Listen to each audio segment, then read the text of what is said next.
നമസ്കാരം, തേടൈ ന്യൂസിലേക്ക് സ്വാഗതം.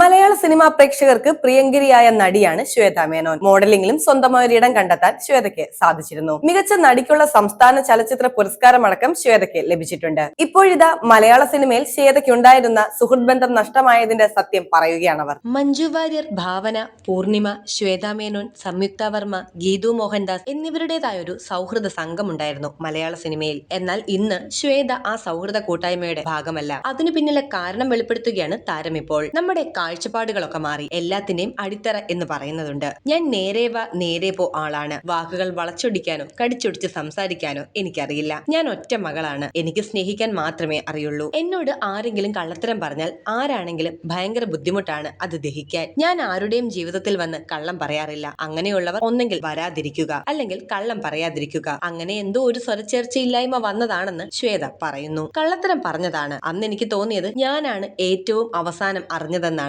എന്തിനാണ് ഇവരെയൊക്കെ ബുദ്ധിമുട്ടിക്കുന്നതെന്ന് തോന്നിപ്പോയി. ശ്വേത പറയുന്നത് താൻ ബോളിവുഡിൽ നിന്നും വന്നതാണ്. അവിടെ അവർക്ക് ഒരു ബുദ്ധിമുട്ടുകളും ഉണ്ടായിട്ടില്ല. എന്നാൽ ഇവിടെ കേരളത്തിൽ വന്നിട്ട് എന്തിനാണ് ഞാൻ എന്നെ ബുദ്ധിമുട്ടിക്കുന്നതെന്ന രീതിയിൽ തന്നെയാണ് ശ്വേത ചോദിക്കുന്നത്. നമ്മൾ പതുക്കെ പതുക്കെ വലിയാൻ തുടങ്ങി. പുറത്തുനിന്നും ആളുകൾ ചോദ്യങ്ങൾ ഉന്നയിച്ചു തുടങ്ങി. എനിക്ക് കുറച്ച് കാര്യങ്ങൾ ഇഷ്ടപ്പെട്ടിട്ടില്ല. ഫൈറ്റോ യുദ്ധമോ ഒന്നും നടന്നിട്ടില്ല. ഇറ്റ്സ് ഓക്കെ ഫൈൻ എന്ന് പറഞ്ഞാണ് പിരിഞ്ഞത്. എന്നെ അത് സാരമായി ബാധിക്കാൻ തുടങ്ങി. അവർ എല്ലാവരും ഇപ്പോഴും നല്ല സുഹൃത്തുക്കളാണ്. എന്നാൽ ഞാൻ ആ ഗ്രൂപ്പിൽ ഇല്ലെന്ന് മാത്രമേ ഉള്ളൂ. അതുകൊണ്ട് ആരുടെയും ജീവിതമൊന്നും നിന്നുപോയിട്ടില്ലെന്നും ശ്വേത പറഞ്ഞു. ഇന്നും വ്യക്തിപരമായി ഞാൻ അവരെ കാണുമ്പോൾ സംസാരിക്കാറുണ്ട്. ഇതെപ്പോഴോ നടന്നൊരു സംഭവമാണ്. ഇന്ന് എന്റെ മനസ്സിൽ അതൊന്നും തന്നെയില്ല. അവരെ ഓരോരുത്തരായി കാണുമ്പോൾ ഞാൻ വളരെ നല്ല രീതിയിൽ തന്നെയാണ് ഇടപഴകാറുള്ളത്. പക്ഷേ ഞാൻ ആ ടീമിന്റെ ഭാഗമല്ലെന്ന് മാത്രമാണ് ശ്വേത പറയുന്നത്.